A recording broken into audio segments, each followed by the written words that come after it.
बिस्मिल्लाहिर्रहमानिर्रहीम। मोहतरम नाजरीन, अस्सलाम वालेकुम।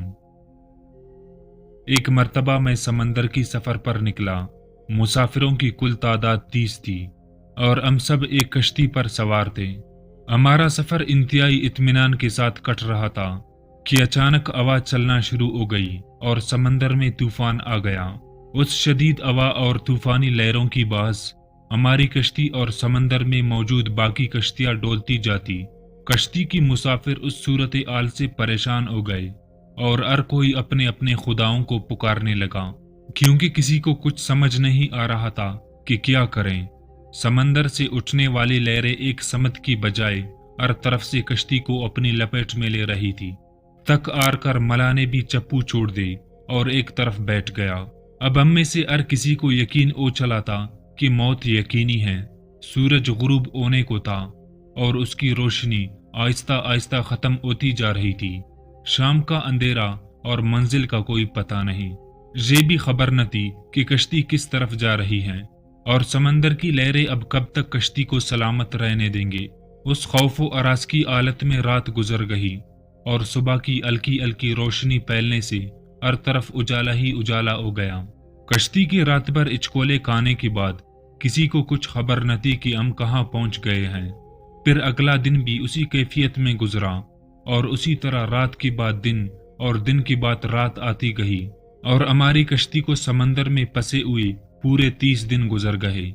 फिर अचानक 30 दिनों के उस सूरत हाल के बाद बोले बटके मुसाफिरों को दूर से ऐसा नजर आया जैसे कुछ दरख्त समंदर में खड़े हो। 30 दिन से मुसीबत में फंसे हुई मुसाफिरों को ये मंजर देखकर उम्मीद की कुछ किरण नजर आई और मला ने जल्द अज जल्द वहां तक पहुंचने के लिए पूरी ताकत के साथ चप्पू लगाना शुरू कर दी और कश्ती को तेजी के साथ उन दरख्तों की तरफ ले जाने लगा। कश्ती में मौजूद मुसाफिर जिन्हें यकीन हो चुका था कि अब मौत की सिवा कोई और चीज नहीं, उनके चेहरे जिंदगी की उम्मीद से चमक रही थी।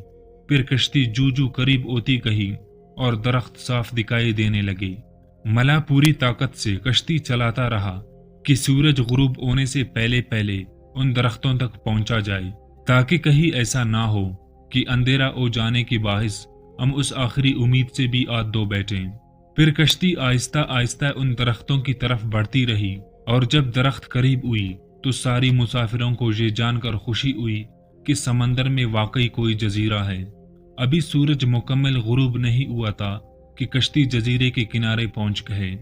मुसाफिरों को उस जजीरे पर उतरे ज्यादा देर नहीं गुजरी थी कि दरख्तों के दरमियान में से एक अजीबो गरीब किस्म का जानवर निकला। उस जानवर के जिस्म पर बाल थी, इस कदर लंबे और घने थे कि ये मालूम ही न होता कि जानवर का अगला हिस्सा कौन सा है और पिछला हिस्सा कौन सा है। सारे मुसाफिर उस अजीबो गरीब जानवर को देखकर हैरान और परेशान हो गए, क्योंकि उनमें से किसी ने भी उससे पहले ऐसा जानवर देखना तो दूर की बात सुना भी न था।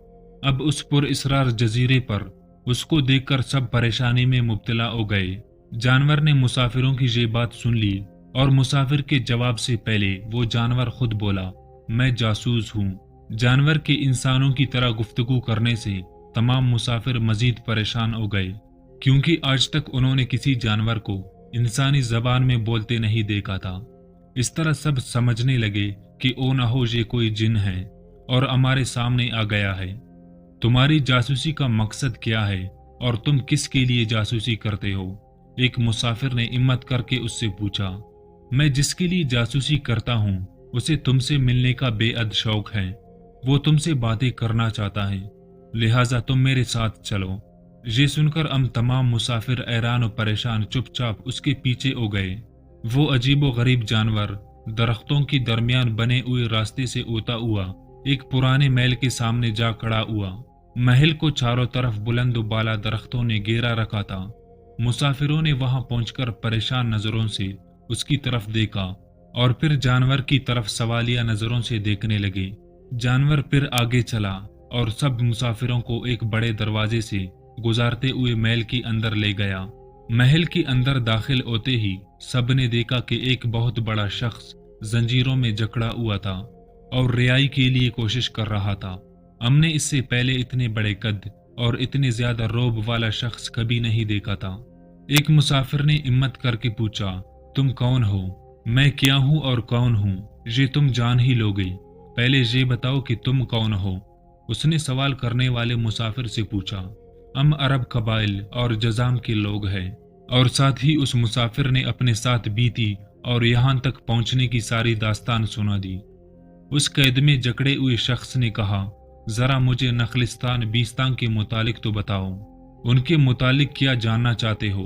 ایک مسافر نے پوچھا۔ خبردار، عنقریب ان پر پل لگنا بند ہو جائے گا، وہ قیدی غسیلی انداز میں بولا۔ پھر وہ مسافروں سے مخاطب ہو کر کہنے لگا، اچھا تبرستان کی دریا کے متعلق تو بتاؤ۔ مسافروں نے کہا، دریا کے متعلق کیا پوچھنا چاہتے ہو؟ وہ بولا، اس میں پانی ہے۔ مسافروں نے کہا، ہاں اس میں پانی ہے۔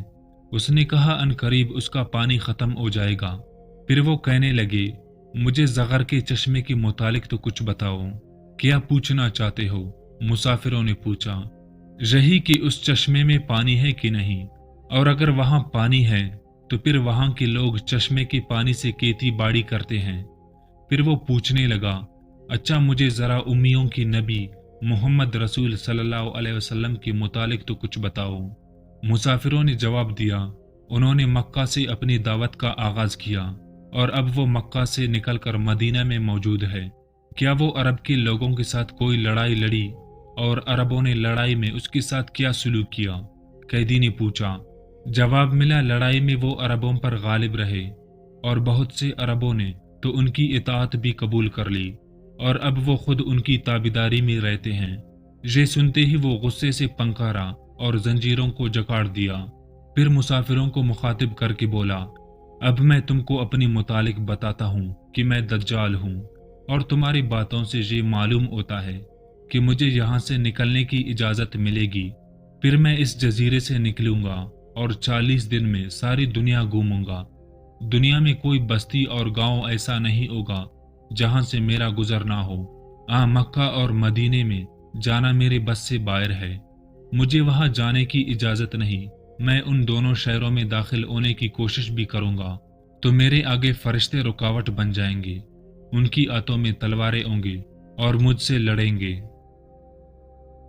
محترم عزیز دوستو، یہ داستان ایک صحابی حضرت تمیم داری رضی اللہ تعالی عنہ نے سنائی، اور جو اسلام قبول کرنے سے پہلے عیسائی تھے۔ یہ عجیب و غریب واقعہ دیکھنے کے بعد آپ نبی کریم صلی اللہ علیہ وسلم کی خدمت میں حاضر ہو کر مسلمان ہو گئے۔